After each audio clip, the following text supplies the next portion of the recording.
Alors, dans ce quatrième livre, j'ai surtout essayé de marquer la différence, comme vient de le dire le frère Gilles, qu'il y avait entre prier l'esprit, savoir qu'il existe, et puis vivre le quotidien de nos vies, en participant à son œuvre, en collaborant avec lui, en se laissant former. En fait, le texte va être la base de cet enseignement, se trouve dans Apocalypse 3:20, qui est un texte merveilleux. Voici, je me tiens à la porte. Si quelqu'un entend ma voix, s'il ouvre, j'entrerai chez lui pour souper avec lui et lui avec moi. C'est un texte qui termine les deux testaments et nous rendons compte qu'à l'entrée, à l'arrivée de Jésus, à Noël, le début du Nouveau Testament, il y a le prologue de Saint Jean qui dit « La lumière est venue dans le monde, il est venu chez lui, et les siens ne l'ont pas reçu, mais à ceux qui l'ont reçu, il a donné le pouvoir, etc., de devenir fils de Dieu. » Et donc, le Nouveau Testament est encadré par cette notion d'ouverture. C'est très beau de voir que ça se termine par l'Apocalypse, je suis déjà là, je voudrais entrer, et que ça commence par Noël, je descends chez vous. Pour ma part, j'ai découvert que l'esprit était vivant en 1973, bien avant d'entamer les chemins d'évangélisation des profondeurs. Donc j'étais en désordre. Et j'ai appris, parce qu'à ce moment-là, arrivé du Canada et des USA, le mouvement charismatique. Et j'ai été voir ce que c'était. Et là, j'ai appris que l'esprit était vivant. Ça a été pour moi une découverte incroyable. J'étais chrétienne depuis l'âge de 14 ans, mais je n'avais jamais réalisé que l'esprit était vivant. J'avais été fait ma confirmation comme les catholiques. Et je sortais d'une période un peu difficile, c'est-à-dire que j'étais avocat au Maroc et pendant 10 ans, j'ai fait partie d'équipes non violentes qui étaient au long de la guerre d'Algérie. Et puis, je rentrais en France, donc j'avais dit à zéro. Et je suis revenue dans un cabinet d'avocats, qui était juste après mai 68, donc une période très troublée. Et immédiatement, je me suis dit, si l'esprit est vivant, ça m'apprendre comment on fait pour être avocat. Et ça a été une sécurité absolument incroyable. Et tout de suite, je me suis dit, il va m'apprendre. Et je trouve que c'est bien, c'est réconfortant d'avoir pris cette route avant de m'être remise en ordre avec l'évangélisation des profondeurs que j'ai découvert quelques années après, parce que ça montre que c'est ouvert à tout le monde. Et que la vie dans l'esprit n'est pas réservée à des personnes qui prient beaucoup, qui sont en ordre, qui ont fait un gros travail sur elles. C'est ouvert à tout croyant, à tout être humain. Et ça, c'est la première chose que nous avons. Comment faire, comment être pour devenir des terres d'accueil de l'esprit, c'est ce qu'il nous demande, pour lui permettre de toucher terre, d'entrer dans l'expérience humaine, pour permettre à la grâce de venir dans notre monde, dans ce que nous vivons, quel que soit notre métier, que nous soyons avocats, aides-soignants, si nous vendons des légumes au marché, si nous sommes commerçants, mères de famille, peu importe. Il nous demande d'être des terres d'accueil. C'est volontairement que je n'ai pas parlé dans ce livre de ce qu'on appelle le discernement, c'est-à-dire comment discerner les mouvements en moi qui viennent de l'esprit et qui viennent de la psychologie, comment ne pas les mélanger. Et c'est réservé à des formations qu'on appelle les formations de discernement. Ce sont les jésuites et puis les dominicains qui sont spécialement chargés de ces formations. C'est volontairement que je n'en parle pas, parce que chaque groupe a son charisme. Et moi, je donne simplement quelques pistes quotidiennes pour commencer une route.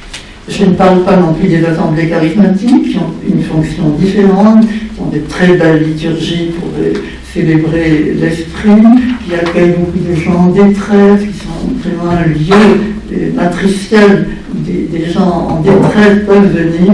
Et ça ne veut pas dire que c'est tout à fait inutile, c'est très précieux, mais chacun doit avoir sa fonction. Et dans cette écriture que j'ai essayé de faire, c'est simplement, je me suis dit, je vais ouvrir des pistes parce que je me suis rendu compte que les personnes étaient très démunies. Par exemple, dans les assemblées de prière où j'étais, les célébrations étaient magnifiques, mais je n'ai jamais, je ne sais pas où ça en est maintenant, mais à l'époque, on ne parlait pas du tout du métier. Et moi, ce qui m'intéressait, c'est non seulement célébrer l'esprit, mais comment être avocat sans mentir, en respectant l'autre, en me battant pour mon client. Et tout ça, comment faire dans l'esprit, comment exercer ce métier, qui est quand même un métier difficile dans l'esprit, et ça concerne chacun de toute façon, quelle que soit la marge de manœuvre qu'on a dans son métier, il y en a toujours une toute petite, qui est l'esprit. C'est une des personnes de la Sainte Trinité. Je parle de l'Esprit, je pourrais dire bien sûr le Saint-Esprit. Bon, j'ai pensé que pour moi, l'Esprit est quelque chose de très fort. Et c'est le Saint-Esprit dont je parle, bien entendu. Et nous allons faire un tout petit tour pour voir un peu comment l'être humain est constitué, pour arriver à comprendre comment l'esprit va habiter notre chair. Parce que le but, c'est que l'esprit, ne savez-vous pas dans Corinthiens, 5 fois le Corinthien, ne savez-vous pas que vous êtes le temple du Dieu vivant et que l'esprit vous habite. C'est ce que dit Jésus dans Saint Jean, notamment le chapitre 14. Et comment alors comment finalement la question se résume à comment laisser l'esprit entrer en nous pour pénétrer notre chair et nous inspirer pour qu'on vive comme des fils de Dieu. Ça s'appelle l'incarnation. Alors, on va faire un tout petit tour très léger sur ce qu'on appelle l'ontologie, c'est-à-dire comment nous sommes constitués. Dans la création, le chapitre sur la création, nous voyons qu'il y a deux mondes. Le monde invisible, le monde créateur, que Jésus appelle le Père, et puis un monde visible, la terre, la chair, la forme, la matière, on est dedans. Et l'être humain restera jusqu'à sa mort dans la chair qui fait partie intégrante de lui. Donc c'est déjà un petit peu compliqué parce que l'être humain est le seul être vivant qui fasse partie des deux niveaux à la fois. Nous voyons bien qu'ils sont en même temps terrestres, dans la forme, dans la chair, dans la matière, et puis intérieurement, nous avons quelque chose qui vient de la création. Nous sommes faits à l'image de la ressemblance de Dieu. L'image de Dieu, c'est Jésus qui nous permet d'approcher du Père, mais le Père est de tout autre. Et dire que l'être humain est créé à l'image de Dieu, c'est déjà dire qu'il y a un mystère en lui. C'est déjà un petit peu complexe. Et puis, si on avance un peu, on voit qu'en lui-même, l'être humain porte 4 dimensions. Il y a eu un émélo de mots, de vocabulaire dans les siècles derniers qui fait qu'on ne s'y retrouve plus. Alors, j'ai pris tout ce que je dis est super l'idée, bien sûr, sur le plan théologique est simple, mais c'est vrai. Et notamment les orthodoxes, un père de frère, a une approche très simple de cette concept. Alors, nous avons le plan zoologique, le corps. Nous avons un plan qu'on va appeler psychologique. Et ce plan psychologique va avoir deux niveaux, les sentiments, les remous, la haine, la violence, la peur, la souffrance, la honte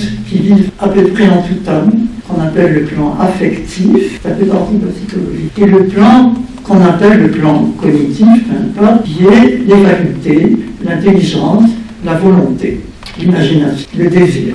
Alors tout ça fait un ensemble, le corps, et puis ce plan que les théologiens modernes nomment le plan psychologique. Et puis il va y avoir le cœur profond, qu'on pourrait appeler l'esprit de l'être humain. Ce n'est pas l'esprit saint, c'est l'esprit avec minuscule. Et l'esprit de l'être humain va recevoir l'esprit de Dieu. Voilà. Et puis il va encore y avoir ce qu'on appelle l'inconscient, c'est-à-dire une part de nous qui nous reste obscure. Et Xavier Telleau l'a défini en disant comment vous pouvez comprendre l'inconscient. Un motif peut en cacher un autre, c'est-à-dire je peux avoir une motivation pour aider, et par derrière je peux avoir une grande soif de reconnaissance, par exemple. Et l'inconscient, nous n'avons pas prise sur lui, et tout un travail de vie va être de nous ramener à la conscience le plus que nous pouvons des choses qui sont enfouies. Donc l'être humain va avoir ces 4 dimensions, le corps, la psychologie, qui comprend en même temps les facultés, en même temps tous ses sentiments. La psychologie est très remuante en nous. Et tout être humain est psychologie, il ne faut pas avoir peur de la psychologie. Nous avons une dimension psychologique. On n'a pas à avoir peur, on n'a pas à être fasciné par la psychologie, mais nous avons à savoir quand même comment ça marche à l'intérieur de nous. Et puis, le cœur profond, l'esprit et l'inconscient. Dans les siècles derniers, peu à peu, surtout depuis Voltaire, et le siècle qu'on appelle le siècle des Lumières, l'esprit a disparu en Occident au profit de l'intelligence. Mais l'intelligence n'est pas l'esprit. L'intelligence doit fonctionner à 100%, mais elle va être soumise à l'esprit. Et l'esprit a quasiment disparu. La plupart des personnes ignorent qu'elles sont un esprit. Ils